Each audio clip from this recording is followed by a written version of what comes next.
Aray ko, di ko makatayo. Guys, nakita ko lang sa inyo yung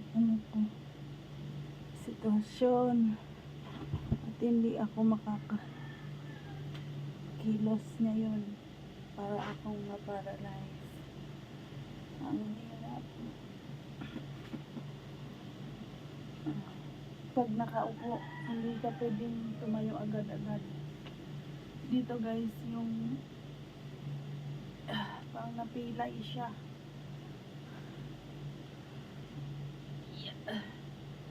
Ito parang siyang bumaba.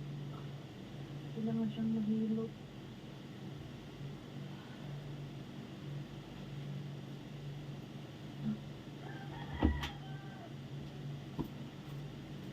Kahapon okay pa ako. Ang lakas-lakas ko pa kahapon. Ngayon 50% na yung nawala sa akin. Ang hirap guys.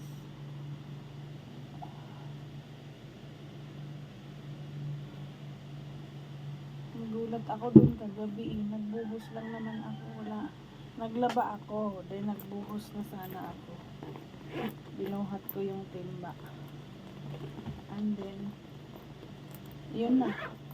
Lumagatok na yung likod ko. Yun na yung start. Hindi na ako makabangon sa CR. Nakaluhod na ako sa CR.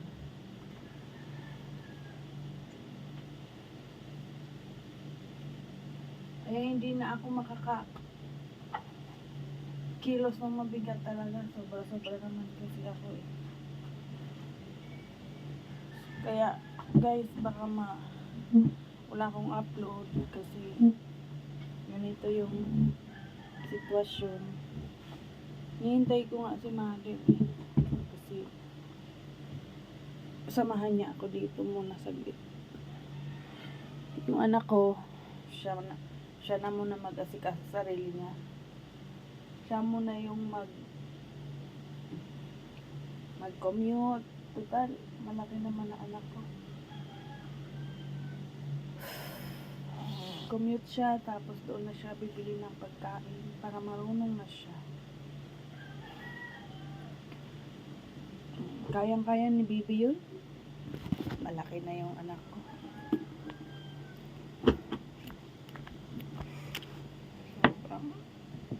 Dami kong ginawa kahapon din. Yun, sobrang sipag. Tapos di ko akalain na ganito yung mangyayari. Pilipit yung ano ko eh, parang pilipit yung lakad ko, kaya yung kamay ko lang yung aasahan ko kapag tatayo. So hindi naman kaya ng kamay yung sobrang bigat. Kaya guys, yan lang muna yung i-share ko sa inyo. Baka pa isa-isa kung ano lang yung update. Sana madala pa to sa hilot, kasi pag hindi, delikado ako nito.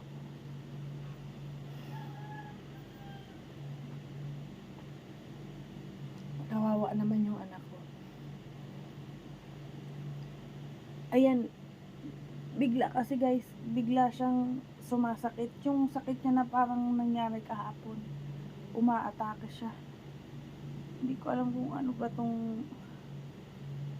to. Yun lang muna po ang update.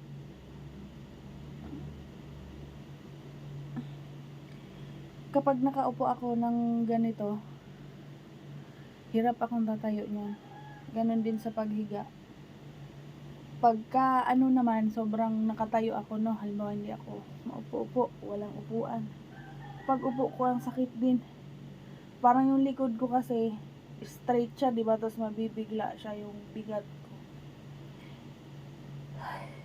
So yun lang muna guys. Wala akong ibang nararamdaman kundi yung sakit ng likod.